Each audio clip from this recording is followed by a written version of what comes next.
let me step you into the Wayback Machine here. And I'm leading somewhere with this, so follow along. 2 years ago in this town here in Washington, D.C., Chuck Schumer, who just got reelected as the Democratic leader of the United States Senate, or leader of the Democrats in the U.S. Senate. They're in the minority, so he's not the Senate majority leader, but he's the Senate minority leader. Chuck Schumer, who has, throughout his career, kind of walked a fine line between being a corporate Democrat on the one hand and a progressive Democrat on the other. He's not, he's certainly no Elizabeth Warren or Bernie Sanders, but he's also not Joe Manchin. He's not a, he's not a corporate. I don't want to try and characterize Chuck Schumer. He's actually a very complex character. But he gave a speech in this town 2 years ago this month. And he's up to something right now. And I want to share that speech with you, and then I want to tell you about what he's up to and how it might cause the head of Donald Trump to explode, or it may cause the head of Paul Ryan to explode. I mean, metaphorically, of course. Geez, in this day and age, you got to be careful of everything you say, unfortunately, tragically.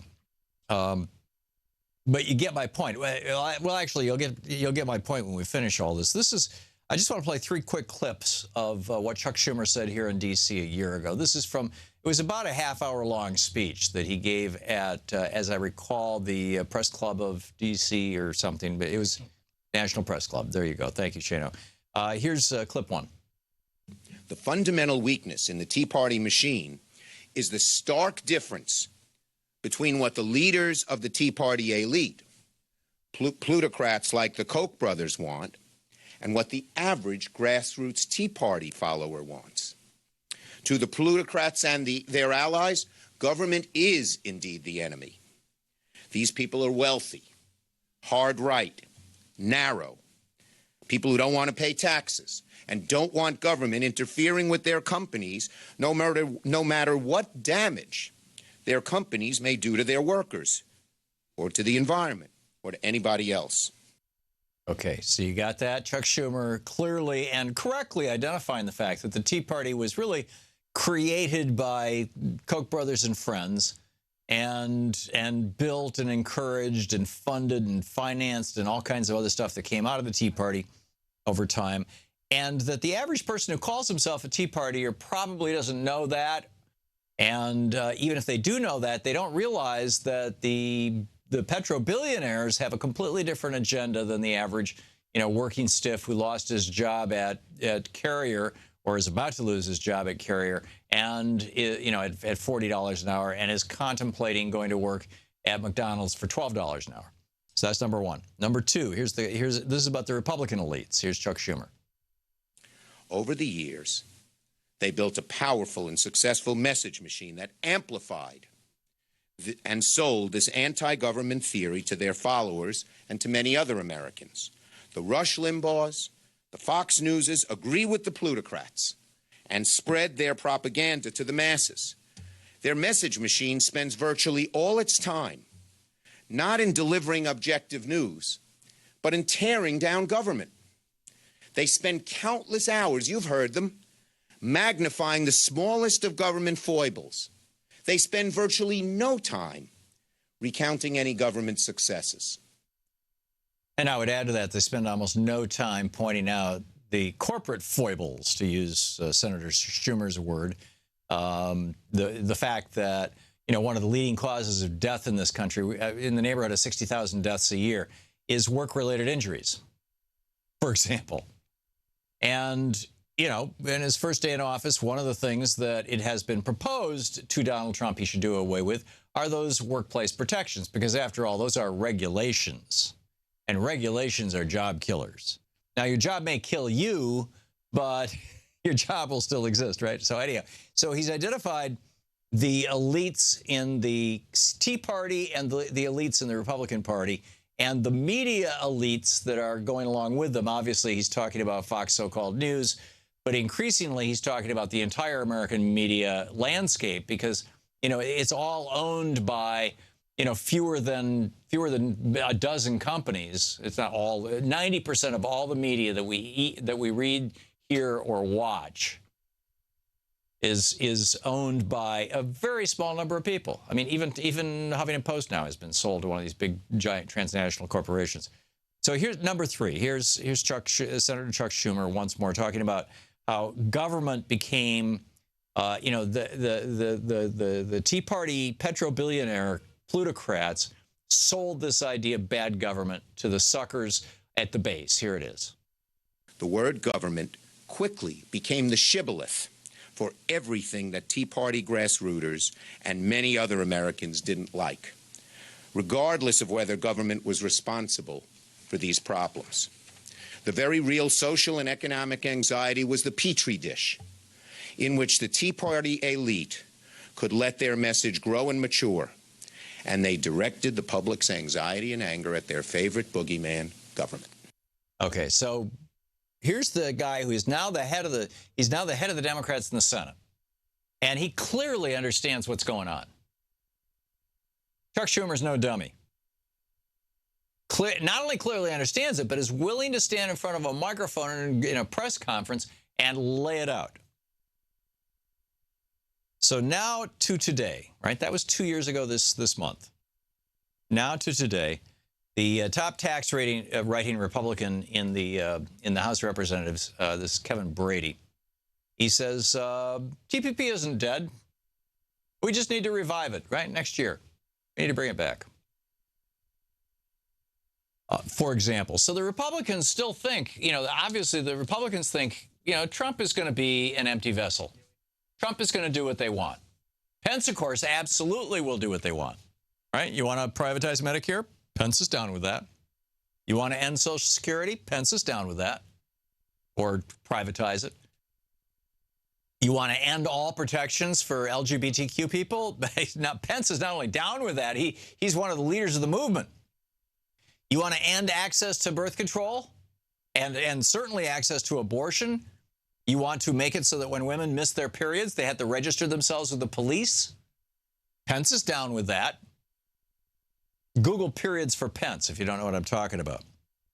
So anyhow, here's where it gets really interesting. Donald Trump ran for president, and I would say was elected president on parts of the Bernie Sanders platform. End all these trade deals.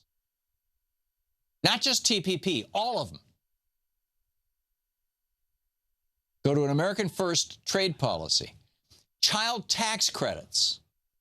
In other words, more money for poor working families. Paid maternity leave. And spending on infrastructure. Massive infrastructure spending. So he ran on these things. Now, these are all things that the entire institutional Republican Party has fought and fought and fought against. But the president-elect ran and won on these issues. If you add, dismantling Obamacare and building a wall with Mexico, you basically got all the bumper stickers that made up the Trump campaign. And Muslims. Another topic which we'll get to today. So here's what the Democrats are thinking about doing. I've been saying that they should just fight him on everything. They should do like Jim DeMint recommended to the Republicans. They should just fight this president on everything. It's going to be a challenge. It's going to be a very uphill challenge because, the Republicans now control the House, the Senate, and the White House, and soon will control the Supreme Court. But Chuck Schumer, who, by the way, has called Donald Trump several times and had long conversations with him, which has got to be making the Republicans crazy. He says in the coming weeks, there's an article about this in the New York Times today. Jennifer Steinauer wrote it, titled Senate Democrats' Surprising Strategy Tried to Align with Trump. Now, this is not a wussy, weak little, let's roll over and give him what he wants. No, not at all. This could be, if it works, absolutely brilliant. Reading from the New York Times article, Mr. Trump campaigned on some issues the Democrats have long championed and Republicans resisted, spending more on roads, bridges, and rails, punishing American companies that move jobs overseas, ending a lucrative tax break for hedge fund and private equity titans, and making paid maternity leave mandatory. So Debbie Stabenow came out yesterday and said, every single person in our caucus agrees the system is rigged. So as the New York Times, as Jennifer Steinauer writes in the New York Times, what is not clear is whether Mr. Trump will hew to his stated agenda or turn it over to Republican lawmakers who seek a far more traditional conservative program. In other words, no, they want to, screw working people. So Elizabeth Warren said this either yesterday or the day before in a speech to the AFL-CIO. About Trump. She said, he spoke of the need to reform our trade deals so they aren't raw deals for the American people. He said he will not cut Social Security benefits. He talked about the need to address the rising cost of college and about helping working parents struggling with the high cost of childcare. He spoke of the urgency of rebuilding our crumbling infrastructure and putting people back to work. He promised to rebuild our economy for working people. Sherrod Brown, these are good progressives. Senator Brown sent a letter to Donald Trump urging him to renegotiate the North American Free Trade Agreement, as well as kill TPP, and make changes in our trade relationship with China, which, by the way, is also a pet project of Chuck Schumer's and has been for some time. The New York Times notes, Republicans will not like many of these proposals. Speaker Ryan, for example, has repeatedly said he expects Mr. Trump to work with Republicans on their agenda of rolling back the Affordable Care Act and making large-scale changes to the tax code and entitlements. In other words, massive tax cuts on the rich and, screw people on Social Security, Medicare, Medicaid, etc. So it looks like what the Democrats are going to try and do is they're going to play rope-a-dope here with Donald Trump. If they can get Trump on their side on some of these issues, this could completely blow up the Republican agenda. It could create an absolute schism, a war between Donald Trump, who has no institutional loyalty whatsoever to the Republican Party. In fact, if anything, the opposite. And Paul Ryan and Mitch McConnell. This could be brilliant. This is the Thom Hartmann Program. Or it might blow up. If it blows up, hey, we'll know in a month or two, or actually probably 3 or 4, and then we just go full tilt into war.